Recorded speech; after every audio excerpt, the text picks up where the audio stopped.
ಇದೇನಿದು ಬೆಂಗಳೂರು ಹೈಕೋರ್ಟಿಗೆ ಹೋಗಿ ಬರ್ತೀನಿ ಅಂತ ಹೇಳಿದ ನಮ್ಮ ಯಜಮಾನ್ರು ಇನ್ನೂ ಬರಲೇ ಇಲ್ಲ. ನನ್ನ ಮೈದನು ಕೂಡ ನಾನು ಅಣ್ಣನ ನೋಡಿಕೊಂಡು ಬರ್ತೀನಿ ಅಂತ ಹೇಳಿದವನು ಅವನು ಕೂಡ ಇನ್ನೂ ಬಂದಿಲ್ಲ. ಏನಿರ್ಬೋದು ಅವ್ರ ಸಮಾಚಾರ? ಅಮ್ಮ, ನಾನು ಶಾಲೆಗೆ ಹೋಗಿ ಬರ್ತೇನೆ. ಹೋಗ್ತೀಯ ಕಂದ? ಹೋಗ್ಬಾ. ಅಲ್ಲಿ ಯಾರ ಜೊತೆ ಜಗಳ ಮಾಡಬೇಡ. ಶಾಲೆಗೆ ಅಲ್ಲಿ ಇಲ್ಲಿ ಅಂಗಡಿಯಾಗ ಹುಣಸೆನ ಪಾಪಡಿ ಗಿಪ್ಡಿ ತಿನ್ನಕ್ ಹೋಗ್ಬೇಡ. ಮತ್ತೆ ಅಲ್ಲೇ ಕುರ್ಕುರಿ ಎಲ್ಲ ಕಂಬರ್ ಇರ್ತಾವೆಲ್ಲ ತಿನ್ನಕ್ ಹೋಗ್ಬೇಡ. ನೋಡ ಮತ್ತೆ ಆಮೇಲೆ ಕೆಮ್ಮಿಗಿಮ್ ಹಚ್ಕೊಂಬಂದ ಮತ್ತೆ ನೋಡ ಹಚ್ಕೊಂಬರಂಗಿಲ್ಲಲ್ಲ ಇವಾಗ ಶಾನೆ.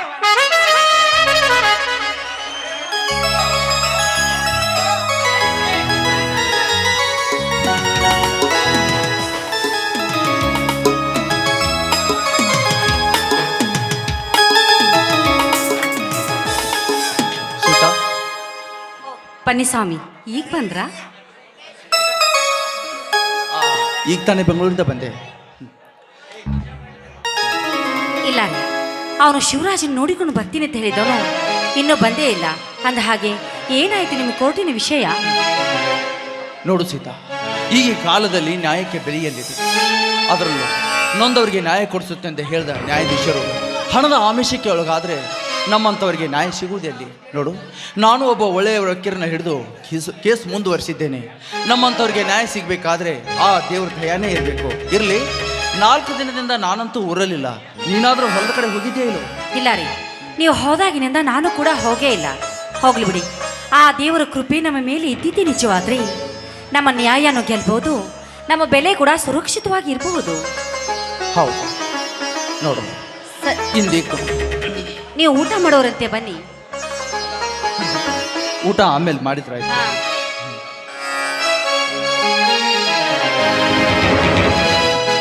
ರಾಮಣ್ಣ, ರಾಮಣ್ಣ,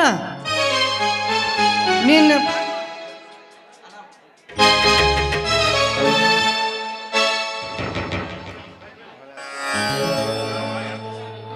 ಹೇಳ್ರಿ, ಏನಾಯ್ತು? ನೀನು ಇಲ್ಲಿದ ಸಮಯದಲ್ಲಿ ನಿಮ್ಮ ಜೋಳದ ಗೂಡಕ್ಕೆ ಬೆಂಕಿ ಹಚ್ಚಿಬಿಟ್ಟಿದ್ದಾರೆ. ಹೇಳ್ತಿದ್ದಾರೆ ನಿಜಾನ? ನಿಜ. ನೀನೇನು ವಿಚಾರ ಮಾಡಬೇಡ. ಊರಲ್ಲಿ ಹಿರಿಯರಿದ್ದಾರೆ, ಎಲ್ಲ ಚೌಕಾಶಿ ಮಾಡ್ತಾ ಇದ್ದಾರೆ.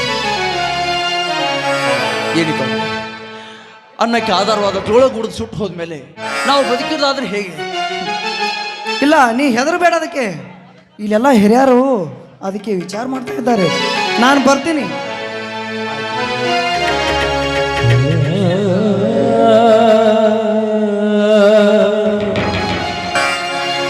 ಸೀತಾ, ಆ ದುಷ್ಟರ ನಮ್ಮಂಥ ಬಡವರ ಮೇಲೆ ಸೇಡಿ ತರಿಸ್ಕೊಳ್ಳೋದಕ್ಕಾಗಿ ನಾನಿಲ್ಲದ ವೇಳೆಯಲ್ಲಿ ನನ್ನ ಜೋಳದ ಗುಡದ ಮೇಲೆ ಸುಟ್ಟು ಹಾಕಿದ್ದಾರೆ ಅಂದರೆ ಹೇಗೆ ಸಮಾಧಾನ ಮಾಡ್ಕೊಳ್ಬೇಕು ಅಂತ. ಎಲ್ಲದಕ್ಕೂ ಆ ದೇವರಿದ್ದಾನೆ. ನೀವೇನು ಚಿಂತೆ ಮಾಡಬೇಡಿ, ಹೇಗಾದ್ರೂ ಮಾಡಿ ಸಮಾಧಾನ ಮಾಡಿಕೊಳ್ಳಿ. ಹೇಗೆ ಸಮಾಧಾನ ಮಾಡಿಕೊಳ್ಳಿ?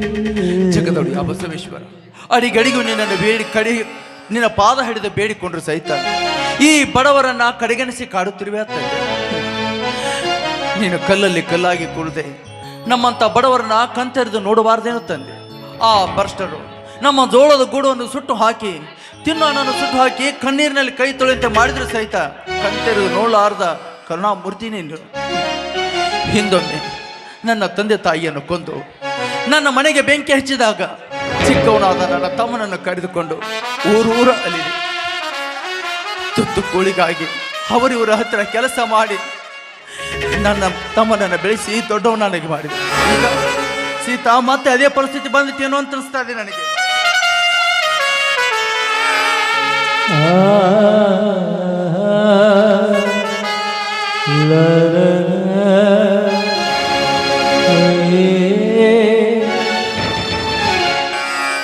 ಅಣ್ಣ, ಅತ್ತಿಗೆ, ಏನು ಒಬ್ಬರನ್ನೊಬ್ಬರು ಮಕ ನೋಡುತ್ತಾ ನಿಂತಿದ್ದೀರಲ್ಲ, ಏಕೆ? ಕಣ್ಣಲ್ಲಿ ನೀರೂ ಬಂದಾಗಿದೆ. ಏನಿಲ್ಲ ರಾಮು, ನಾವಿಲ್ಲದ ವೇಳೆಯಲ್ಲಿ ಯಾರು ನಮ್ಮ ಹೊಲಕ್ಕೆ ನುಗ್ಗಿ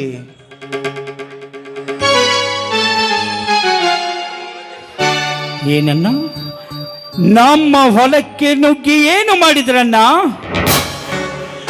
ವರ್ಷ ಪೂರ್ತಿ ನಮಗೆ ಅನ್ನಕ್ಕೆ ಆಧಾರವಾದ ನಮ್ಮ ಜೋಳದ ಗೂಡನೇ ಸುಟ್ಟು ಹಾಕಿದ್ ಬಿಟ್ಟದ್ರ. ಅಣ್ಣ,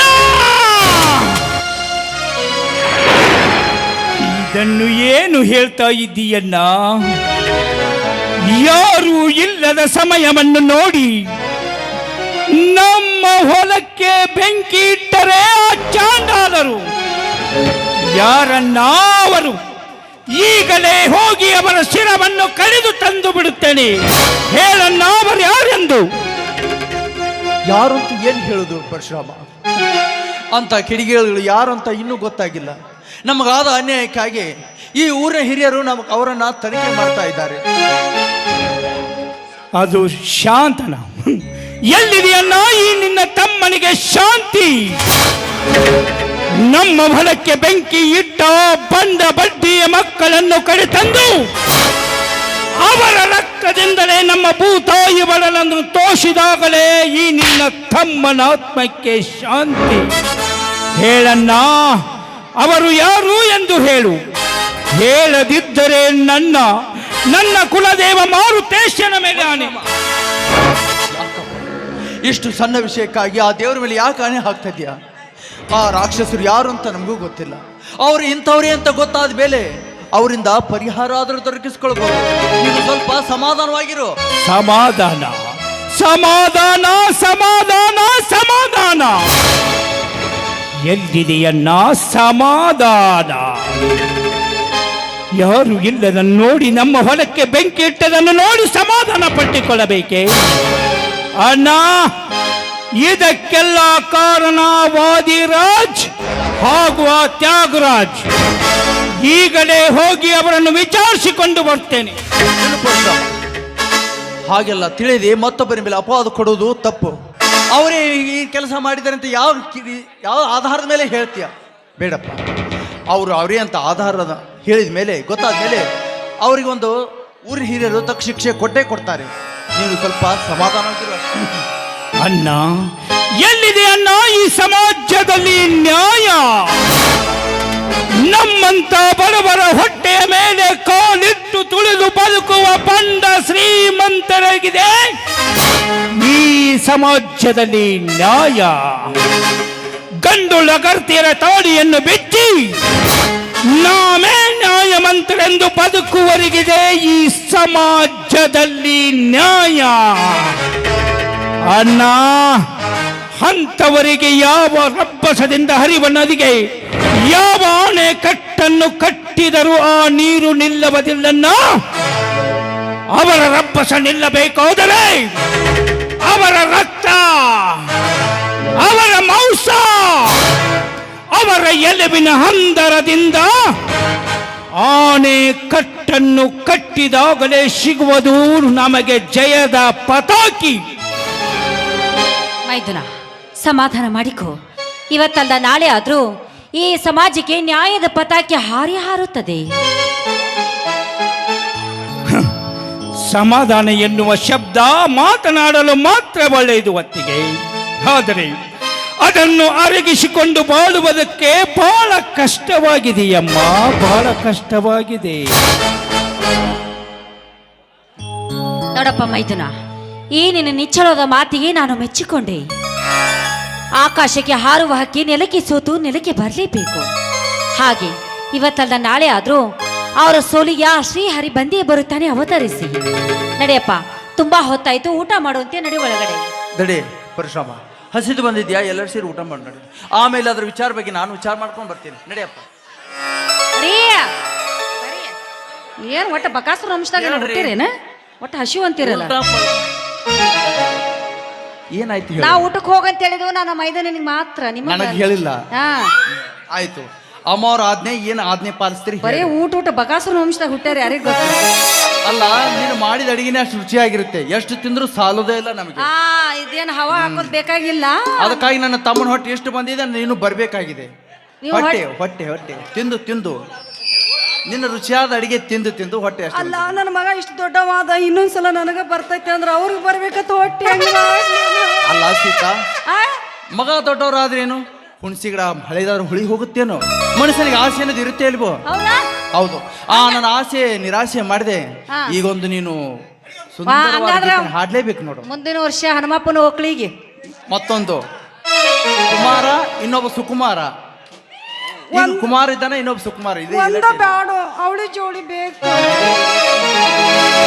ನಿನ್ನಂತ ಶ್ರೀಮತಿ ಕೈ ಹಿಡಿದಾಗ, ನಿನ್ನಂತ ಗುಣವತಿ ಜೊತೆಯಾದಾಗ ದಿನವೂ ಆನಂದವೇ.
ನಿನ್ನಂತ ಶ್ರೀಮತಿ ಕೈ ಹಿಡಿದಾಗ, ಗುಣವತಿ ಜೊತೆಯಾದಾಗ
ನಿನ್ನಂತ ಶ್ರೀಮತಿ ಗುಣವತಿ